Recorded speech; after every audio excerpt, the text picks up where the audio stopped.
מקום. תפסיק לדחוף, תגיד נודניק.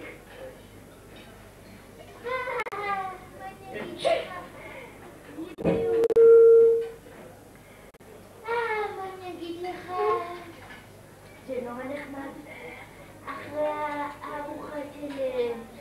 איך קוראים לה לסבתא שלנו? נראה לי שדליה. כן, סבתא דליה. אני יותר אוהבת את האוכל של סבתא דליה. זה אוכל כזה מתובל, כזה טעים, כזה קובבתי.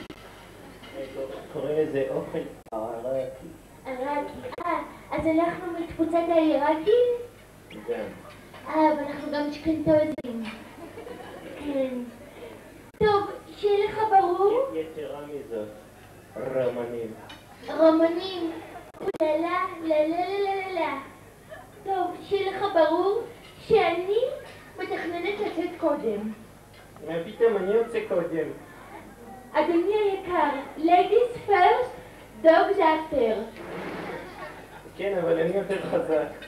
אז מה, אבל אני יותר אישה יפה. אני חייבת להודות שאחרי הארוחה אצל סבתא דליה, אני קצת העליתי במשקל. אני לא יודעת איך אני הולכת לצאת ככה. כן, נכון. תגיד לי, אתה מחצים את ההפנמה של ההדחקה? לא, תגידי, איך הם חושבים לקרוא לנו? כמו שאני רואה אותך, עם השתיקות שלך והמופנמות שלך, הם בטח ירצו ללכת הפוך על הפוך, אז הם יקראו לך אור. אוי, נראה לי שזה עוד פעם מתחיל. אוי, כן. אוי, זה עוד פעם מתחיל. אוי, נראה לי שהם עוד פעם עושים את הדבר הזה.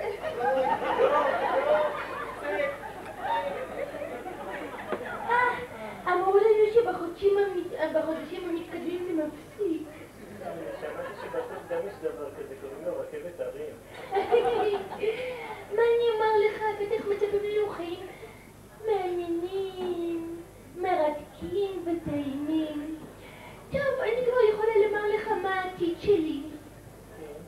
אני מתכננת להיות דו-מגנית. דו-מגנית? דו-מגנית. כאילו כמו קולב? לא, סליחה, דו-מגנית זה קולב אקסטרה. טוב. מה אתה מתכנן להיות? אני חושב שאני אהיה שחקן בהפועל ג'לג'וליה. ג'לג'וליה? סליחה, כבר מעכשיו אתה מתחיל עם הבעיות זהות האלה? כן, זה מאוד קרוב גם איפה שההורים גרים. ג'לג'וליה. יהיה לי קלב. יהיה לך קלב. טוב, תגיד לי, אתה חושב שההורים שלנו מספיק מבוססים כדי שנגיע לגיל הבר מצווה? איפה היית רוצה לחגוג? לבריאות. אני שמעתי שאבא עכשיו הוא נמצא במגע עם כמה יזמים לגבי לבנות כמה מגדלים גדולים בתל אביב. מה אתה אומר? כן, כי הם רוצים כשיהיו את המגדלים, אז לעשות לנו את הבר מצווה בקומה למעלה. איזה מזל שיש לנו אבא כזה שקל, קליבר, כזה מה שנקרא עם מרפקים. כן, זה בגלל שהוא ערקי. איזה מזל שאנחנו חצי. ערקים. נכון. תגיד לי, מה אתה מאחל לי לשלב שבו אני אגיע לבת מצווה? לא יודע. טוב, מה שחשוב זה שאני אחגוג את הבת מצווה לפני שאני אחגוג את הבר מצווה, וכמו שאמרתי לך קודם, ladies first, dogs after. לא, אבל אני יוצא קודם. לא, סליחה, אופס, אני מרגישה שזה מגיע. לא, אמנם אתה בעמדת מפתח. אני רואה את האור בקצה המנהרה, מה זה שם? יפה לך, אבל אני יוצאת קודם. לא, אני. ביי.